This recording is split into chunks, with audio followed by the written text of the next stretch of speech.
আসসালামু আলাইকুম। আন্তর্জাতিক সর্বশেষ আপডেট সংবাদে আপনাকে স্বাগতম। শুরুতেই জানিয়ে দেব সংবাদ শিরোনাম। শুরুতেই জানিয়ে দেব গাজা যুদ্ধের অবসান হতে পারে খুব শীঘ্রই, আসছে সম্ভাবনা। জানিয়ে দেব মস্কোতে রুশ জেনারেল হত্যায় কাঁপছে রাশিয়া। এরপরে জানিয়ে দেব এবার ভারতীয় পণ্যে উচ্চ শুল্ক আরোপের হুমকি দিয়েছে ডোনাল্ড ট্রাম্প। সর্বশেষ জানিয়ে দেব মার্কিন ব্রিফিংয়ে উঠে এসেছে আসাম ত্রিপুরা দখল এবং শেখ হাসিনার বক্তব্য প্রসঙ্গ। এতক্ষণ শুনছিলেন সংবাদ শিরোনাম, এবারে বিস্তারিত।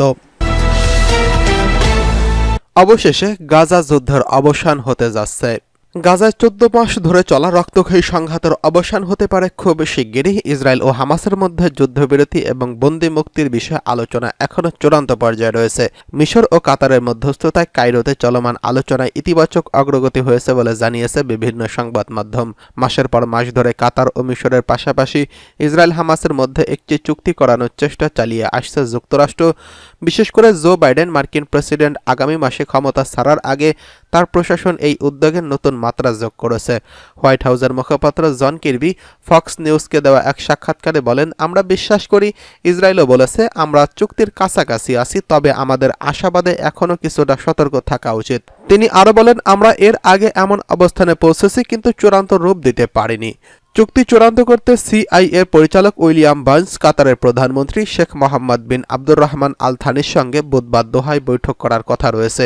সূত্র জানিয়েছে, এই বৈঠকের লক্ষ্য হচ্ছে ইসরায়েল ও হামাসের মধ্যে থাকা বাকি আমিলগুলো দূর করা। খবরে বলা হচ্ছে, কয়েকদিনের মধ্যে চুক্তি সই হতে পারে। এর মাধ্যমে গাজায় যুদ্ধ বন্ধ হবে। হামাসের হাতে থাকা বন্দী ইসরায়েলের কারাগারে আটক ফিলিস্তিনি বন্দী বিনিময় সম্পন্ন হবে।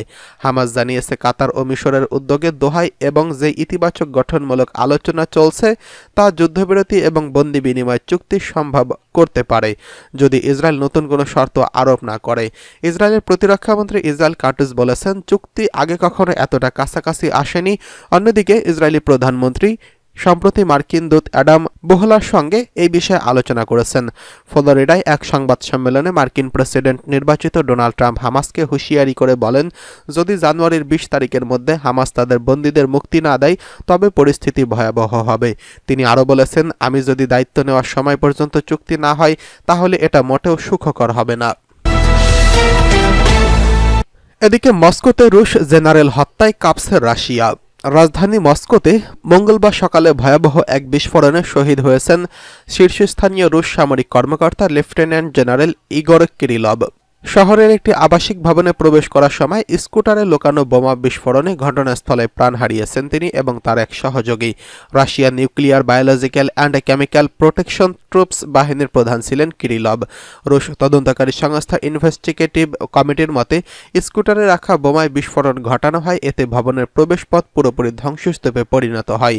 রাশিয়ার রাষ্ট্রীয় সংবাদ মাধ্যম তাসের প্রতিবেদন অনুযায়ী বিস্ফোরণে ব্যবহৃত বিস্ফোরকের পরিমাণ 2010 সালের মস্কোর মেট্রোতে আত্মঘাতী বোমা হামলায় ব্যবহৃত বিস্ফোরণের সমান। সেই হামলায় অন্তত 40 জন নিহত এবং 80 জন আহত হয়েছিলেন। ইউক্রেনের সিকিউরিটি সার্ভিস এই হত্যাকাণ্ডের দায় স্বীকার করেছেন। কিয়েভের এক কর্মকর্তা জানিয়েছেন, কিরিলভ ইউক্রেন যুদ্ধে নিষিদ্ধ রাসায়নিক অস্ত্র ব্যবহারের নির্দেশ দিয়েছিলেন, তাই তিনি বৈধ লক্ষ্যবস্তুতে পরিণত করেছেন। এসবিইউ এর দাবি, তাদের একটি বিশেষ অভিযান ছিল এটি।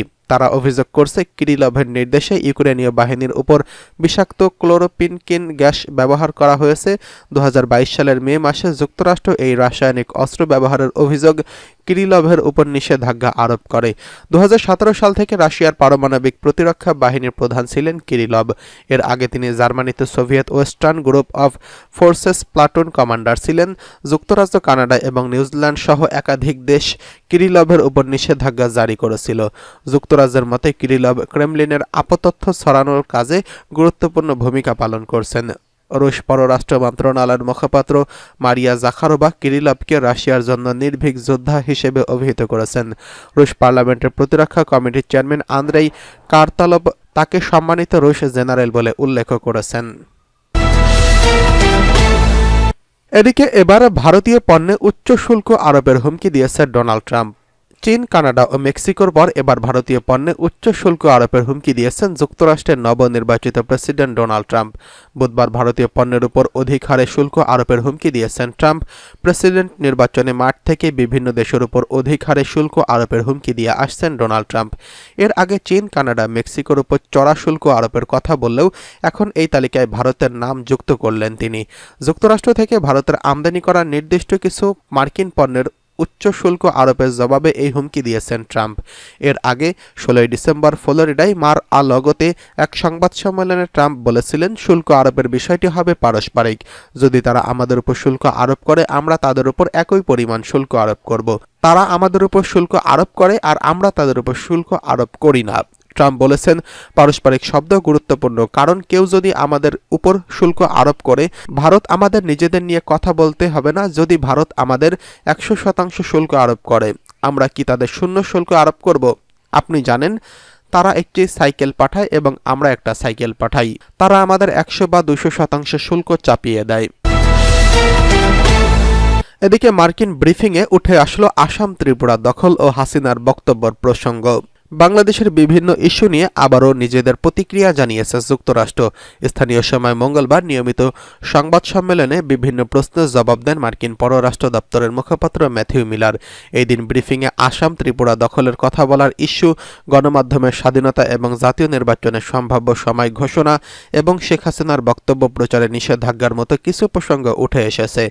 এছাড়া বাংলাদেশের সীমান্তবর্তী মংডু শহরে দখল নেওয়ার ফলে সম্প্রতি বাংলাদেশ মিয়ানমার সীমান্তে 350 কিলোমিটার সীমান্তের পুরোটাই দেশটির সশস্ত্র বিদ্রোহী গোষ্ঠী আরাকান আর্মির নিয়ন্ত্রণে চলে গেছে।